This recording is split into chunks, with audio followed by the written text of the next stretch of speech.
కొరంథీయులకు రాసినటువంటి మొదటి పత్రిక 11వ అధ్యాయం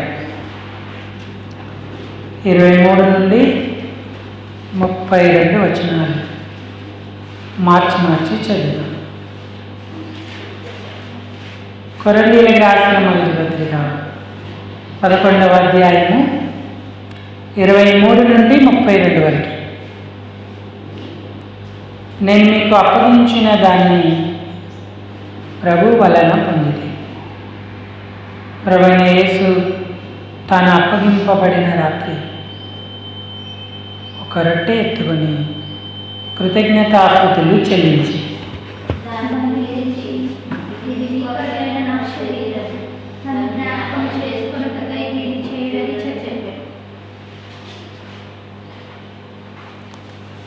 ఆ ప్రకారమే భోజనమైన పిమ్మట ఆయన పాత్ర ఎత్తుకుని, ఈ పాత్ర నా రక్తం వలన క్రొత్త నిబంధన, మీరు దీనిలోనిది తాగునప్పుడల్లా నన్ను జ్ఞాపకం చేసుకుంటే దీన్ని చేయడని చెప్పాను.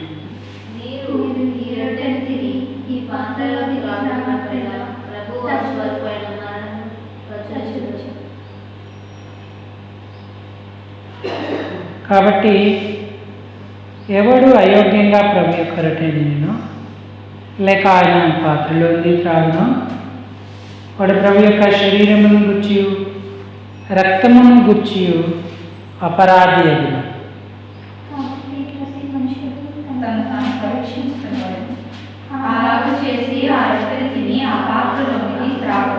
ప్రభువు శరీరమని వివేచింపక తిని త్రాగువాడు తనకు శిక్షావిధి కలుగుటకే తిని త్రాగుచున్నాడు.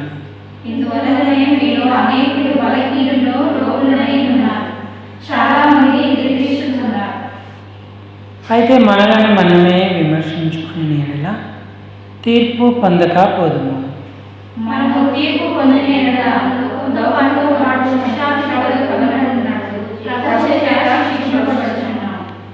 అలాగే అపోస్తుల కార్యాలు 2:42 చదువుకుందాం. అపోస్తుల కార్యాలు అందరం కలిసి ఈ మాటను చదువుదాం. అపోస్తుల కార్యాలు 2:42. వీరు అపోస్తలుల బోధయందును సహవాసమందును రొట్టె విరుచుటయందును ప్రార్థన చేయుటయందును ఎడతెగక ఉండిరి. మళ్ళీ చదువుదాం, బిగ్గరగా అందరూ చదవండి. వీరు అపోస్తలుల బోధయందును సహవాసమందును రొట్టె విరుచుటయందును ప్రార్థన చేయుటయందును ఎడతెగక ఉండిరి. చాలండి. చదువుకున్న లేఖన భాగం చేరిరాగలిగిన మన హృదయాలకు ఈ మధ్యాహ్నం ప్రభు యొక్క భయం, ప్రసన్నత మనందరికీ కలుగునట్లు చదువుకున్న ఈ భాగాన్ని హెచ్చరికగా, పురిగొల్పుగా, ఆశీర్వాదకరంగా, దీవెనకరంగా ప్రేమగల దేవుడు చేయునుగాక. ఆమేన్. ప్రభు ప్రజలరా, ప్రభునందున్నటువంటి ప్రియమైన వారులరా, ప్రభు యొక్క రక్తదేహాలు నేను వచ్చు వరకు నన్ను జ్ఞాపకము చేసుకొనుడి అని చెప్పిన ఆయన యొక్క సంస్కరణ ఈనేడు మన ముందు ఉంచబడింది. అయితే ఒక్క విషయం, రక్షణ పొందిన వారు వాక్యానుసారమైన జీవితం కలిగి ప్రభువును సంతోషపరచువారు మాత్రమే దానికి అర్హులు, యోగ్యులుగా ఎంచబడుతూ ఉంటారు. ఎందుకంటే నన్ను జ్ఞాపకం చేసుకుంటకై దీన్ని చేయడం చెప్పాడు. అంతేకాదు, మీరు ఈ రొట్టెని తిని ఈ పాత్రలోంది త్రాగి నేను వచ్చు వరకెల్లా నా మరణమును ప్రచురించుదురన్న. దేవుని సువార్త నోటి ద్వారా, కరపత్రికల ద్వారా చెప్పడము కంటే మన జీవన విధానమే ఒక సువార్తా పత్రిక అయి, లేదా మనమే ఒక సువార్తా పత్రిక అయి ఆయనను ప్రచురపరిచేటువంటి వారంగా ఉంటాం. పాపులను రక్షించుటకు క్రీస్తు యేసు లోకమునకు వచ్చినను మాట నమ్మదగినది, సంపూర్ణాంగీకారమునకు యోగ్యమై ఉన్నది అన్నాడు. అట్టి పాపులలో నేను ప్రధానుడను అన్నాడు పౌలు గారు. పౌలు సౌలుగా ఉన్నప్పుడు సంఘాన్ని హింసించి, కొట్టి, బంధించి ఆ మార్గంలో ఉన్న వారందరికీ హాని కలుగజేశాడు. దేవునికి వ్యతిరేకంగా నడిచాడు. కానీ దమస్కుకు ప్రయాణమైనప్పుడు దేవుడు అతన్ని దర్శించి ఒక గొప్ప వెలుగు అతని చుట్టూ ప్రకాశింపజేశాడు. అతని మనోనేత్రం వెలిగించి యేసే నిజదేవుడు, పాపుల రక్షకుడు, మరి ఆయనే నిత్య జీవమని గ్రహించే భాగ్యం సౌలుకు దేవుడిచ్చాడు. ఆ తర్వాత నుంచి ఆయన మార్పు నుండి దేవుని ప్రేమలో ఎదుగుతూ సంఘమందు బలపడి మరి సువార్తా ప్రకటన ప్రతి స్థలమందు చేశాడు. తానే నిజమైన సువార్త పత్రికగా ఉన్నాడు. అందుకే నేను పొందింది మనుషుల ద్వారా పొందలేదు, నేను మీకు అప్పగించినది ప్రభు వలననే పొంది తిని అన్నాడు. ఆయన అప్పగింపబడిన రాత్రి యొక్క రొట్టెని ఎత్తుకొని కృతజ్ఞతాస్తుతులు చెల్లించాడు. అంటే ఆరాధన. ఆ తర్వాత దాన్ని విరిచి వారికి ఇచ్చాడు. ఇదిగో దీన్ని తీసుకొనుడి అన్నాడు. ఆ తర్వాత ఆయన దేహంలో, ఆ తర్వాత ఆయన రక్తంలో వారు పాల్పొంది దేవుని పునరుద్ధాన శక్తిని వారు పొందుతూ మరి సాక్షులుగా దేవుని కొరకు భూలోకంలో నివసిస్తూ వచ్చారు. ఈనాడు నీ రక్షణ సరి అయినదేనా? యేసు ఒక్కడే దేవుడు నీ పాపం కొరకు ప్రాణం పెట్టి నీకు రక్షణ ఇవ్వడానికి లోకానికి వచ్చాడని నమ్మావా? నీటి బాప్తిస్వం ద్వారా సాక్ష్యం ఇచ్చావా? ఇంకా నీటి బాప్తిస్వంలో సాక్ష్యం ఇవ్వకుండానే ఉన్నావా? ఆయన రక్షకుడిగా అంగీకరించాలి. రెండవది నీటి బాప్తిస్వంలో సాక్ష్యము ఇవ్వాలి. అప్పుడు రక్తదేహాల్లో పాలు పొందడానికి మనం ప్రాథమికమైన అర్హతను సంపాదిస్తాం. పేతురు యొక్క వాక్యాన్ని విన్న వారందరూ, వాక్యము అంగీకరించిన వారు మరి ఆయన చెప్పినట్టు పాపక్షమాపణ నిమిత్తమై ప్రతి వాడు యేసుక్రీస్తు నామమున బాప్తిస్మాన్ని పొందారు. అట్లు పొందిన వారికే అపోస్తుల బోధ ఇచ్చాడు, సహవాసాన్ని ఏర్పరిచాడు, ప్రభు యొక్క రొట్టె విరిచుట లేదంటే రక్తదేహాలను ఇచ్చాడు. రొట్టె విరిచుట యందును ప్రార్థన యందును. అపోస్తలు 2:42 చదవండి. అపోస్తలులు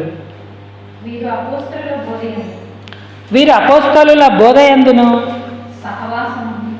సహవాసమందును రొట్టె విరుచుట యందును ప్రార్థన చేయుట యందును. నాతో చెప్పండి. వీరు గట్టిగా, వీరు ఎడతెగక యుండిరి. వీరు, మీ సౌండ్ సరిపోవట్లే సుబ్బమ్మక్క. వీరు అప్పుడప్పుడుండిరి.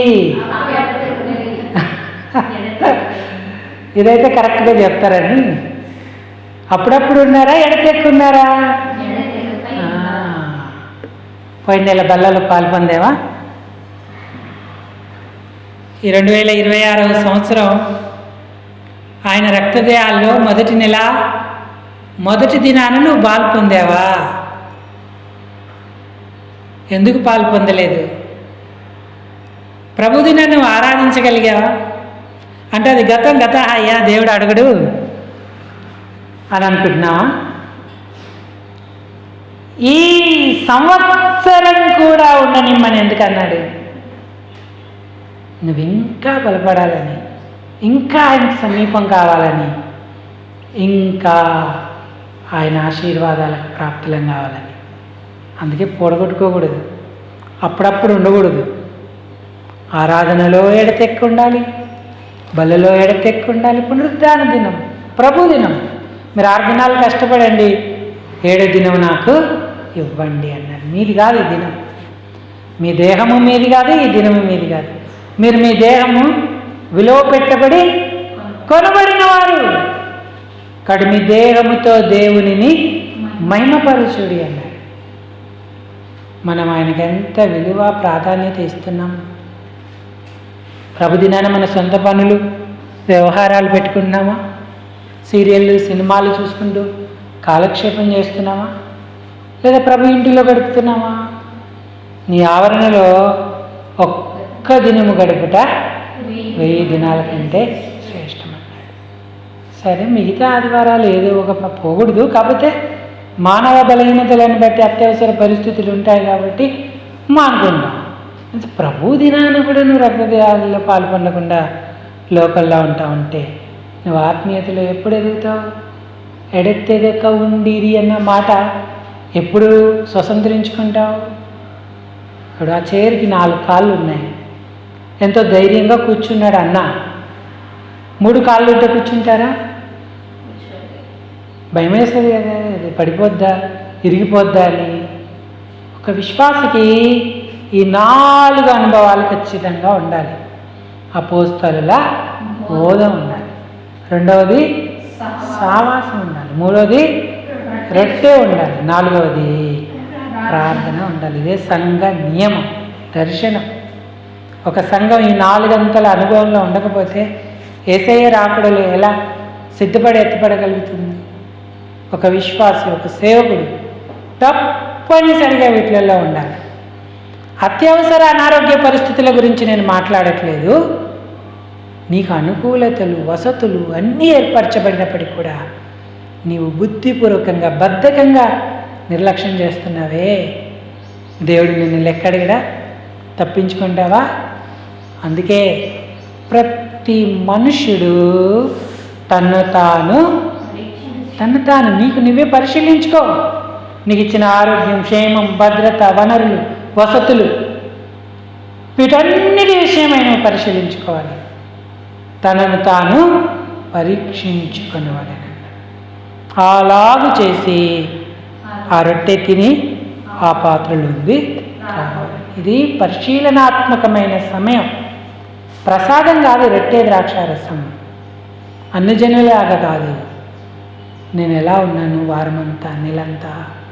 నా తండ్రిని సంతోషపరచనా? వాక్య ప్రకారం ఉన్నానా? అపోస్తుల బోధ విన్నానా? విశ్వాసం బలపడిందా? సహవాసం ఉందా? సంఘస్థులతో కలిసిమెలిసి ఉన్నానా?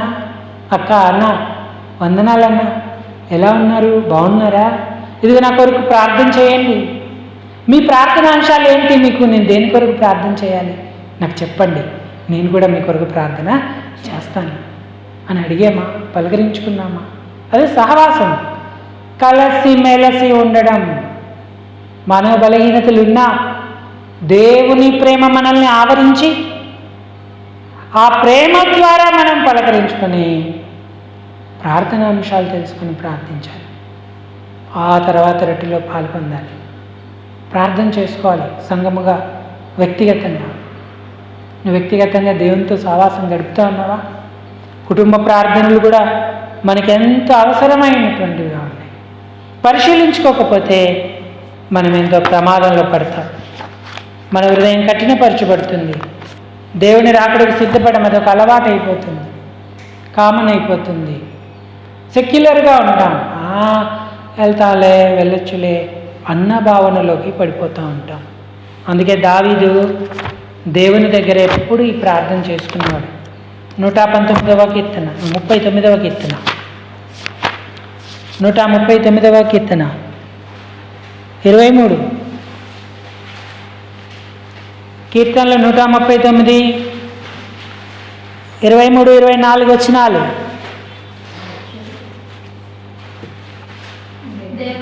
దేవా, ఎవరిని? నన్నా? నిన్న? నన్ను. ఎవరికి? వారే. నన్ను పరిశోధించి నా హృదయాన్ని తెలుసుకో. నన్ను పరీక్షించి నా ఆలోచనలు తెలుసుకో. నా హృదయాన్ని పరిశోధించు అంటున్నాడు. దేవుని వాక్యంలో రాయబడి ఉంది, హృదయ పరిశోధకుడు యెహోవాయే అని రాయబడింది. యెహోవా తప్ప హృదయాన్ని పరిశోధించేవాడు ఎవడూ లేడు. అంతేకాదు, హృదయములను పరిశీలించువాడు, అంతరేంద్రియములను పరీక్షించువాడు ఆయనే రాయబడి ఉంది. దేవుడు నరుల హృదయాలను చూస్తే ఆయనకు అవి తేటగా కనబడతాయి. ఆయన కనుదృష్టికి మరుగైనదేది కూడా లేదు. మరుగైనదేది లేదు. ఒకసారి భూలోకానికి ఆయన తొంగి చూశాడు. ఎట్లున్నాయి నరుల హృదయాలు? ఆదికాండం 6వ అధ్యాయానికి రండి, 5వ వచనం చదవండి. నరుల చెడుతనం భూమి మీద గొప్పది, వారి హృదయముల యొక్క తలంపులలో ఆ ఊహ అంతయు ఎల్లప్పుడు కేవలం చెడ్డదని యెహోవా చూచి. చూడండి, హృదయము యొక్క తలంపులలో ఊహ అంతయు అన్నాడు.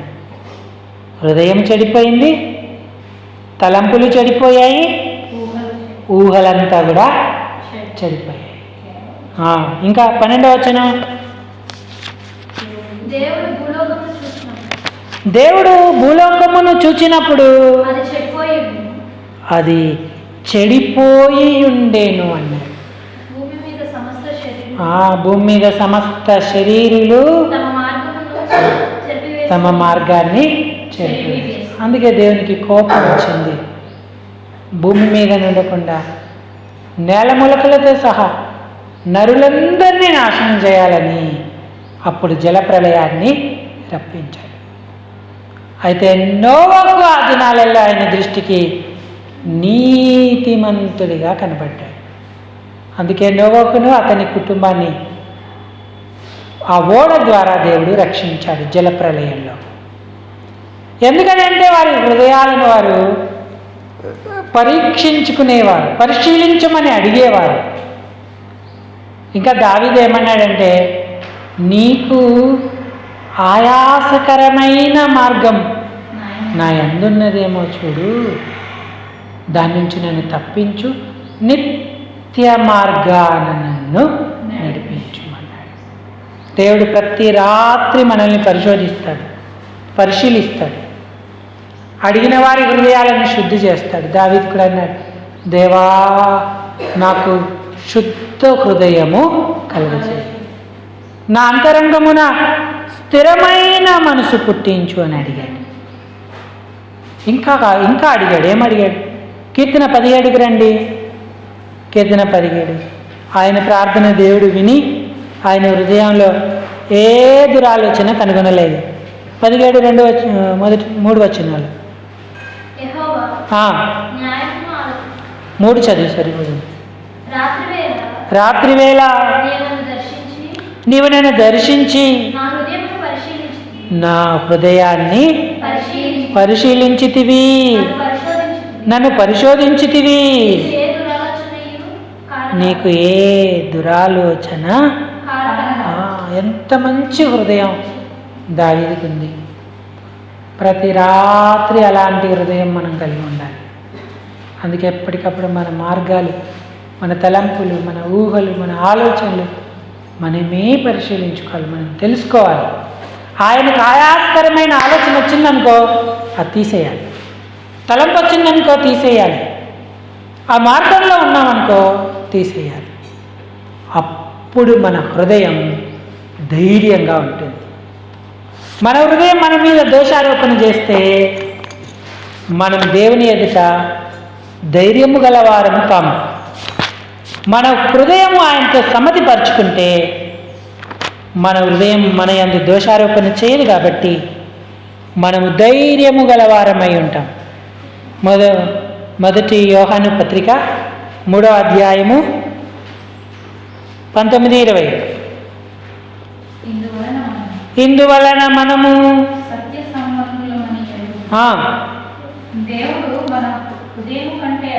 దేవుడు మన హృదయముల కంటే అధికుడై సమస్తమును ఎరిగి ఉన్నాడు. మన హృదయం ఏ ఏ విషయములలో మన మీద దోషారోపణ చేస్తుందో ఆయన ఎదుట మన హృదయాలను సమ్మతిపరుచుకున్నాను. అందుకే దేవుడు రక్షణ లేని వారిని హృదయం అడిగాడు, రక్షింపబడిన వారిని కూడా హృదయము అడిగాడు.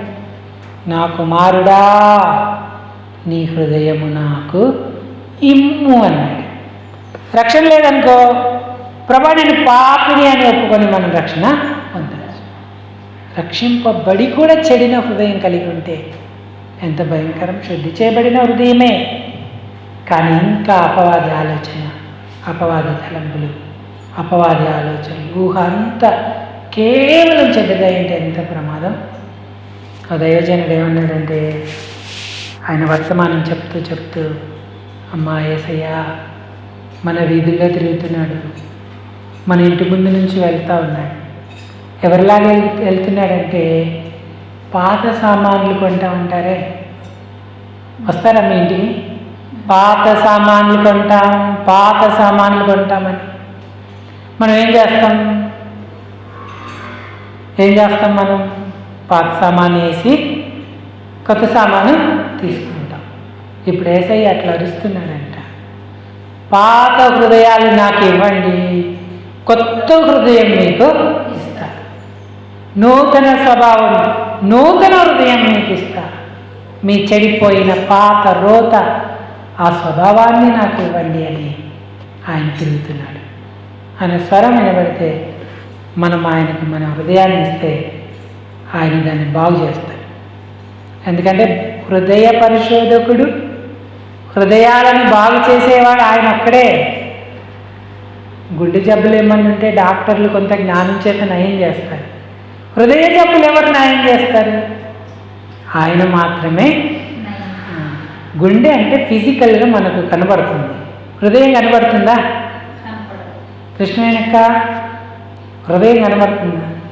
ఆలోచనలు కనబడతాయి, దేవుడికే కనబడతాయి, మనకెవరికి కనబడదు. అవి బాగు చేసేది ఎవరు? మనుషులు ఎవరు బాగు చేయలేదు, దేవుడే చేస్తాడు. అందుకే మన తలంపులు, ఊహలు, ఆలోచనలన్నీ ఆయన చేతికి అప్పగించాలి. ఏదైతే శత్రు సంబంధితమైనదో అదంతా ఆయన తీసేసి కొత్త స్వభావం, కొత్త హృదయం, శుద్ధ హృదయం ఆయన మనకిస్తాడు. అప్పుడు మనం ప్రభు కొరకు సిద్ధపడగలిగే వారంగా ఉంటాం. అందుకే మన హృదయాన్ని భద్రంగా కాపాడుకోమన్నాడు. దానిలోని జీవజల గదులు దారులు బయలుదేరును అన్నాడు. మంచి హృదయం, గొప్ప హృదయం ఎప్పుడు శుద్ధ హృదయంగా ఉంటుంది. అందుకే పరిశీలనకి ఎక్కువ సమయం మనం కేటాయించాలి.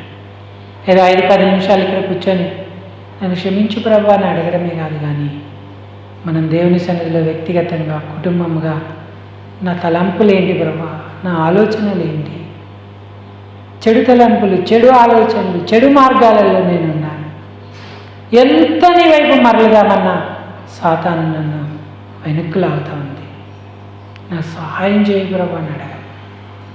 అభిషిక్తుడైన దావీదే తప్పిపోయాడు, అభిషిక్తులైన అనేక దైవజనులు నష్టపడ్డారు, గొప్పవారు చెడిపోయారు. మనం ఎంత? కాబట్టి మనం ఎంతో జాగ్రత్తగా మనము పరిశీలించుకోవాలి. బలలో పాలు పొందుతున్నప్పుడు జాగ్రత్తగా నేను దేవుని వాక్య ప్రకారం ఉన్నానా లేదా అని ఆలోచన చేసి మనం అలాగూ చేసి ఆ రొట్టెలోది, ఆ పాత్రలోది త్రాగలేను అన్నాడు. అది మధ్యాహ్నం మనం క్రమంగా దేవుని ప్రేమిస్తున్నామని రుజువుపరుచుకుంటూ పాల్పొందుతున్నామా? మీరు ఖచ్చితంగా దేవుని యొక్క ఏర్పాట్లోకి వచ్చినప్పుడే దేవుని రాజ్యం కొరకు సిద్ధపరచుకోగలుగుతారు. ఆదివారాలు క్రమంగా రావాలి, సమయానికి రావాలి. ప్రతి నెల మనం సంఘముగా పాలు పొందుతున్నప్పుడల్లా ప్రభు యొక్క రక్తదేహాల్లో యోగ్యంగా పాలు పొందాలి. ఎప్పుడైతే ఈ క్రమంలోకి మనం వస్తామో అప్పుడు ఆత్మదేవుడు మనల్ని సిద్ధపరుస్తాడు. దేవుని రాకడ కొరకు, ఆయన రాజ్యం కొరకు సిద్ధపరుస్తాడు. అప్పుడు సంతోషంగా ప్రభు యొక్క సన్నిధికి వెళ్తాం. అపోస్తుల బోధలో లేకపోతే, ఆయన సహవాసంలో ఉండకపోతే, ఆయన రొట్టెలో పరిశీలనగా పాలు పొందకపోతే, ప్రార్థనా జీవితం కుదవబడితే మనం ఎంతో ప్రమాదంలో ఉన్నామని గుర్తించాలి. ఎప్పుడు మరవద్దు. అందుకే యేసు రాజుగా వచ్చుచున్నాడన్న పాటలో కీర్తనకాడు ఏం పాడవాడాడు? ఏం చరణం రాశాడు? క్రైస్తవుడా మరువవద్దు ఆయన రాకడ ఎప్పుడూ ఉందిలే అని మనం నిర్లక్ష్యంగా ఉంటున్నాం. మనం సిద్ధపడట్లేదు, పరిశీలించుకోవట్లేదు, క్రమమైన ఆధ్యాత్మిక జీవితాన్ని కలిగి ఉండట్లేదు. ఆ చరణం పాడుకుందాం. క్రైస్తవుడా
భూలోకమంతా తెలుసుకుంటారు. ఆ చర్చికి వస్తున్నా నువ్వు తెలుసుకోకపోతే ఎలాగా? నువ్వు తెలుసుకుంటే నువ్వు సిద్ధపడతావు, ఇతరులను కూడా సిద్ధము చేస్తావు. నువ్వే తెలుసుకోలేదనుకో నువ్వు సిద్ధపడవు, ఇతరులను కూడా నువ్వు సిద్ధపరచాలి. గొప్పదననిది సంఘం మనకు. ఆరాధనలు ఎప్పుడూ కోల్పోవద్దు. బలిలో యోగ్యంగా పరిశీలనగా పాల్పొందాలి. క్రమముగా దేవుని ఇంటికి రావాలి. ఆనాడు ఆదిమ సంఘం అపోస్తుల బోధలో ఉంది, సహవాసంలో ఉంది, రొట్టె విరుచుటలో ఉంది, ఏడాత్యక ప్రార్థనలో ఉంది. అందుకే వారు ఆత్మవశులై ఉన్నారు, ఆత్మావేశంతో నింపబడ్డారు, వాక్యాన్ని ప్రకటించారు, కొత్త ఆత్మలను సంపాదించారు, బాప్తిస్మ కార్యక్రమాలు జరిగాయి. సంఘం దినదినాభివృద్ధి చెందింది. ప్రభువే ప్రతిదినం ఆత్మలను సంఘంలోకి చేర్చుచున్నాడు. పరిశుద్ధాత్మ ఆదరణయు భయమును వారికి కలిగిను అన్నాడు. ఎప్పుడైతే ఆ ఏర్పాట్లోకి వస్తామో ఆ ధన్యత మనకు లభిస్తుంది. కానీ ఉన్న దినాలలో మన ఆధ్యాత్మిక జీవితం అడుగంటిపోతుంది. వాక్యము లేదు, ప్రార్థన లేదు, క్రమంగా ఆరాధనకి రాము, ఆరాధన చేయము, బలిలో యోగ్యంగా పాల్పొందము, ఎడతెగని ప్రార్థనా జీవితం కోల్పోతున్నాం. అందువలననే అనాసక్తితో మనం సాగుతూ ఉన్నాం. ఆసక్తితో సాగాలి. ఒక పాస్టర్ గారు కలిసి చిన్న మీటింగ్, 2 రోజుల ప్రత్యేక మీటింగ్ పెట్టుకున్నారు. వాళ్ళకు ప్లాన్ చేసుకున్నారంట. అదొక విశ్వాసకి తెలిసింది. ఆ అక్క వచ్చి ఆ పాస్టర్ గారిని అడుగుతుంది, అక్క మీరు వైజాగ్ 2 రోజులు మీటింగ్లు, 3వ రోజు బీచ్ చూడడానికి ప్లాన్ చేశారంట కదా, అందరి పేర్లు రాశారక్క, నా పేరు రాయలేదు అంటారు. చెల్లి మరి నీకు ఒంట్లో బాగలేదన్నావు కదా, జ్వరం అన్నావు కదా, అందుకే రాయలేదంటే, లేదక్క ఇప్పుడు బాగుంది, తగ్గిపోయింది, నా పేరు కూడా రాయండి అక్క, నువ్వు రాగలుగుతావా అమ్మా అంటే, తప్పకుండా వస్తానక్క, నా పేరు రాయండి అక్క, అన్నకు చెప్పండి అని పాస్టర్ గారిని అడిగాను. సరే అమ్మా తప్పకుండా నువ్వు వస్తానంటున్నావు కదా, రాస్తానంటే అవునక్క ఆసక్తి ఉంటే ఏ శక్తి ఏమీ చేయలేదు. నాతో చెప్పండి, ఆసక్తి ఉంటే చెప్పండి అమ్మా, ఆసక్తి ఉంటే ఏ శక్తి ఏమీ చేయలేదు అని చెప్పింది. సరే ఉండు పాస్టర్ గారికి ఫోన్ చేస్తానని ఆ అక్క పాస్టర్ గారికి ఫోన్ చేసింది. అమ్మ మనం పెట్టుకున్నాం 2 రోజులు మీటింగు, 3వ రోజు చూద్దాం అనుకున్నాం, కానీ మళ్ళీ మనకు హైదరాబాద్లో 2 రోజులు మీటింగ్లు ఉన్నాయి. సరే అక్కడ 2 రోజులు మీటింగ్లు ఉంటాయి, కానీ 3వ రోజు బీచ్ కార్యక్రమం ఉండదు. ఆ బీచ్ కార్యక్రమాన్ని మనం రద్దు చేస్తున్నామని చెప్పాడు. ఓహో అలాగా అండి, సరేనండి అని చెప్పేసి, మరి పాప పేరు రాయమందండి అంటే తప్పకుండా నేను నోట్ చేసుకుంటాను అని ఆమె పేరు కూడా రాసుకున్నాడు. ఇందులో ఫోన్ పెట్టేసి ఆ చెల్లితో మాట్లాడిందమ్మా, 2 రోజులు మీటింగ్స్, 1 రోజు బీచ్ కార్యక్రమం అనుకున్నాం కదా, పాస్టర్ గారికి మళ్ళీ హైదరాబాద్లో మీటింగ్ పడిందంట, అందుకని 2 రోజులు మీటింగ్ పెట్టాం, బీచ్ కార్యక్రమం రద్దు చేశారమ్మా. అక్క ఎంత పని అయిపోయింది, బీచ్ కార్యక్రమం రద్దు చేశారా? సర్లే అక్క కొంచెం నీరసంగానే ఉంది, నేను రెస్ట్ తీసుకుంటాను, మీరు ఈసారికి వెళ్ళిరండి అని. అదేంటమ్మా ఆసక్తి ఉంటే ఏ శక్తి ఏం చేయలేదన్నావు అంటే అన్నానక్క కానీ మరి బీచ్ కార్యక్రమం లేదు కదక్క, నేను రాలేనులే అక్క కొంచెం రెస్ట్ తీసుకుంటాను అంటే, నీకేం కావాలా అయ్యా, ఏం కావాలయ్యా? బీచ్ చూడడం కావాలా? మీటింగ్లు వద్దు, బీచ్ కంటేనేమో సిద్ధపడింది, మీటింగ్ల కంటేనేమో ఇది ఏ శక్తో ఆ శక్తో ఇది ఏమో అర్థం కావట్లేదు. ఈ దినాలలో మనం అలా ఉంటూ ఉన్నాం, మన కోరికలు ఆశలు ఆలోచనలు నెరవేర్చుకుంటున్నాం, కానీ దేవుని సన్నిధిలో కొంత సమయం గడపలేక పోతా ఉన్నాం. ఎప్పుడు మన హృదయం శుద్ధి అవుతుంది, సిద్ధపాటుతో ఆయన రాకడని ఎదుర్కొంటాం. కాబట్టి ఈ భౌతిక ఈ ఫిజికల్గా ఉండే యాక్టివిటీస్ అన్నీ తగ్గించి నిజంగా అపోస్తల బోధలు, ప్రార్థనలు, అలాగే ఎడతెగక ప్రభు యొక్క రక్తదేహాలు క్రమంగా పాలు పొందుతూ ప్రార్థనలో ఎడతెగక ఉంటూ ఆయన ఆశీర్వాదాన్ని పొందాలి. మనం ఎలా ఉన్నాం మరి? యాక్టివిటీస్ కోసమే ఆలోచన చేస్తున్నామా? ప్రార్థనా వాక్యం కొరకు బలపడుతున్నామా? నిజంగా సిద్ధపడదాం. ఏ రాత్రో ఎప్పుడో ఏసై వచ్చి తీసుకెళ్తే మన పరిస్థితి ఏంటి? సిద్ధపడకపోతే ఎంత సిగ్గుపడాల్సి వస్తుంది, సిద్ధపడితే ధైర్యంగా ఉంటాం. కాబట్టి ధైర్యంగా ఆయన ఎదుర్కోవడానికి ఎప్పటికప్పుడు సిద్ధపడతాం. ప్రభుకు మాట ఇవ్వాలి, నేను క్రమంగా ఆలయానికి వస్తాను ప్రభా, ప్రతి నెల బలలో పాల్పొందుతాను, ఎడతెగక వ్యక్తిగత కుటుంబ ప్రార్థనలలో ఉంటాను, అవకాశం ఉంటే సంఘ ప్రార్థనలో ఉంటాను. అటు మంచి తీర్మానంతో మనం ప్రభుని సేవించాలి, అప్పుడే ధన్యులమవుతాం. దేవుడి తలంపు దీవించునుగాక. అందరూ తలలోంచి కళ్ళు మూసుకోండి, మనం ప్రార్థనలోకి వెళదాం.